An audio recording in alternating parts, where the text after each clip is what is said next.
Credo, Mutwa. When I first came to South Africa about 18 months ago, within 2 or 3 days, I was introduced to Credo Mutwa. I'd never heard of him at the time, but from the moment I met him, I didn't stop listening and he didn't stop talking for at least 5 hours. And within the first few minutes, I realized I wasn't just in the presence here of a man of great knowledge, and he's certainly that. I was in the presence of a genius, a unique human being. And Credo Mutwa is without doubt the most incredible man it has been my honor to meet.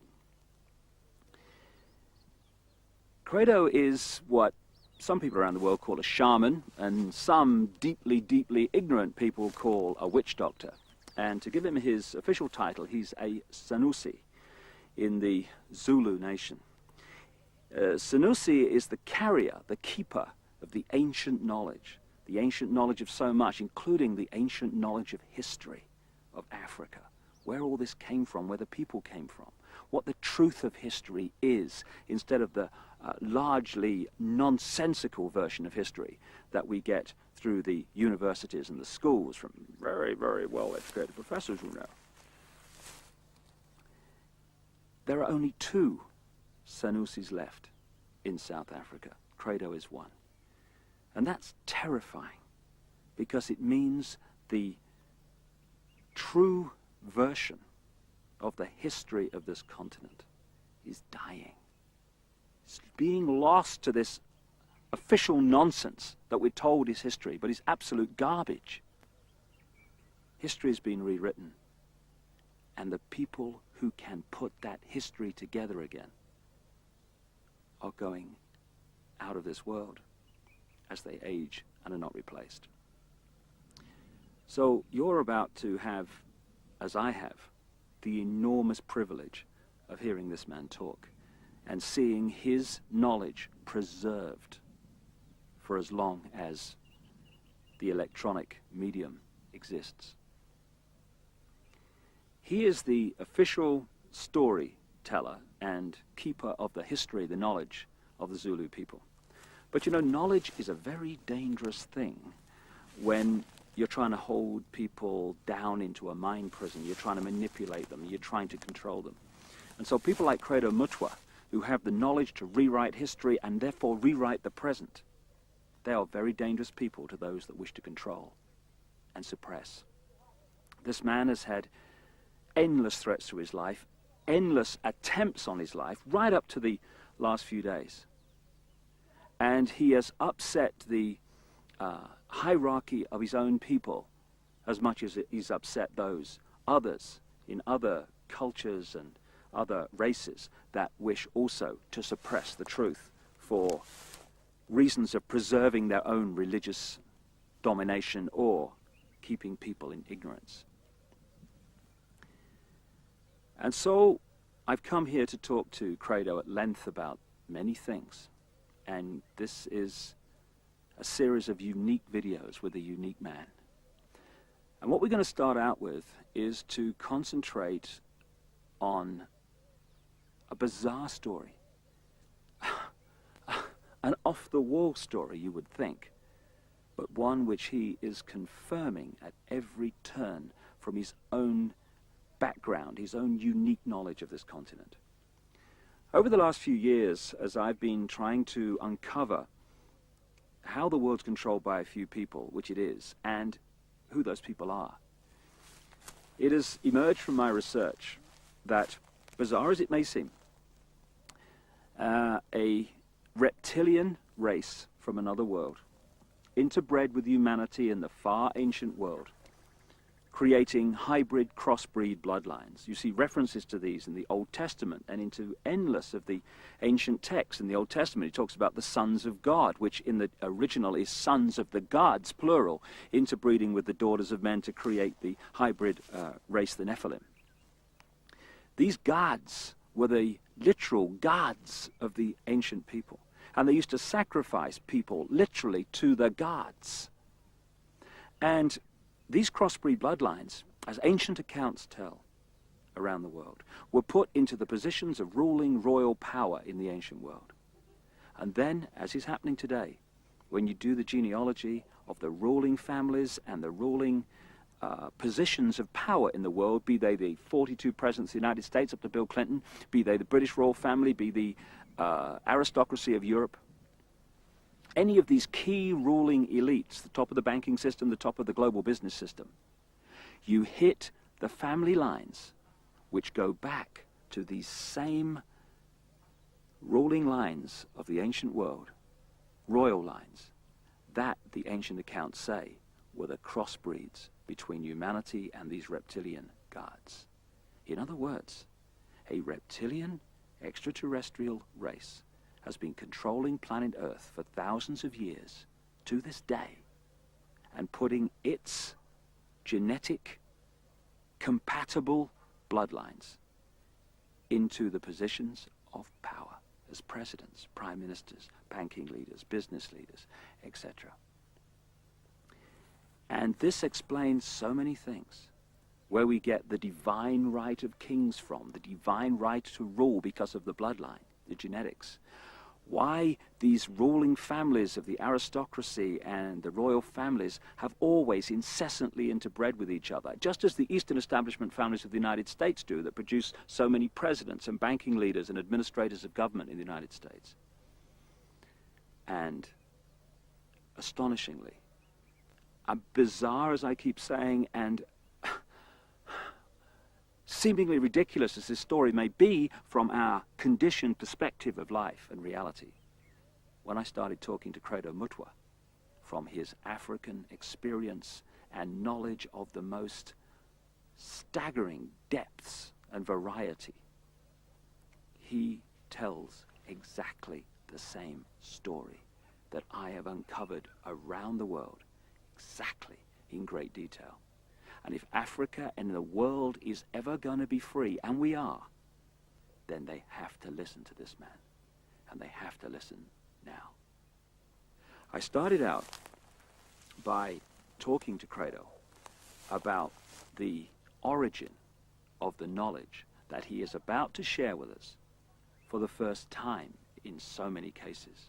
Because this is the knowledge that only initiates normally get. But as Credo says, the world needs to know this. And so, this is a unique video. And this is a unique man. And like I say, I asked him first about the origin of the knowledge that he's about to pass on. When the white man started destroying our religion, when he started demonizing our gods, when he started ridiculing what we believed in and actually using educated Africans to destroy that ancient African religion, in many parts of Africa, say, our ancient religion went underground. And there were, call them secret societies, all over South Africa and Central Africa and East Africa and West Africa, where this knowledge was stored and kept by aging guardians, many of whom did not know that in other parts of the land there were other guardians who were doing exactly as they were doing. Now, when I first became a Sangoma, I was already, say, a person of education. I had entered school as a child of 14 years. And when I became a Sangoma, I was a youth of 16 years. And what my aunt and my grandfather, as well as my maternal grandmother, taught me, shook me to the core of my soul. I found that the mission schools had been teaching me lies about my people all along. Missionaries had told us as children that the only light came to Africa with white people. That before the white men came, we black people had no idea about God. We had no belief in a life after death. And that our people were just a race of savages who used to lie around in the sun, womanize, fight, and drink beer every day. I was suddenly awakened to the fact that Africans had in fact been far greater intellectually than the missionaries were willing to give them credit for. That like the white men, we had astrology, astronomy, we had surgery. In fact, I found that Zulu surgeons in the early years of the 19th century and the 18th century and even beyond could perform operations which white surgeons were not capable of operating. And the more I learned about my peoples, the more I wanted to learn. And when my initiation under my aunt Mina and my grandfather Zico had ended, I wanted to know more and more and more. And sometimes I had to pay a ghastly price in order to gain this knowledge. In one place, here in the northwestern Transvaal, my teachers found that I was really uncircumcised. And they told me bluntly that if I wanted to be a member of this secret society, I had to undergo circumcision. And I did, and it was screamingly painful, I assure you, because it was done with a clasp knife,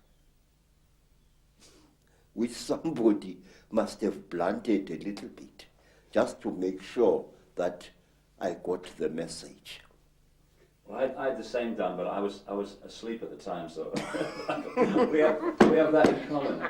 And say, in some places in Southern Africa, if you wanted to learn the secrets of a certain secret society, you had to do dreadful things which I cannot repeat here. And at one time, in Barotse land, in the west of what is today Zambia,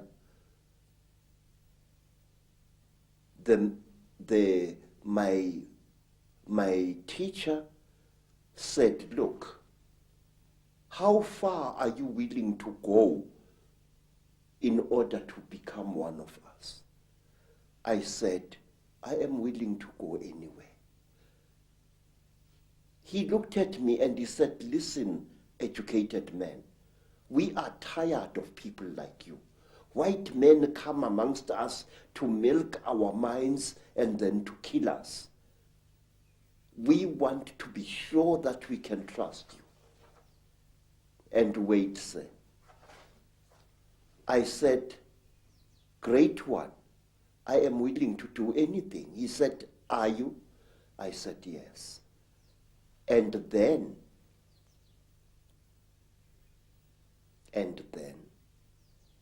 they went into a graveyard, and from there they removed the hand of a corpse, dead 2 days, and they brought it and they challenged me to cook it and eat it.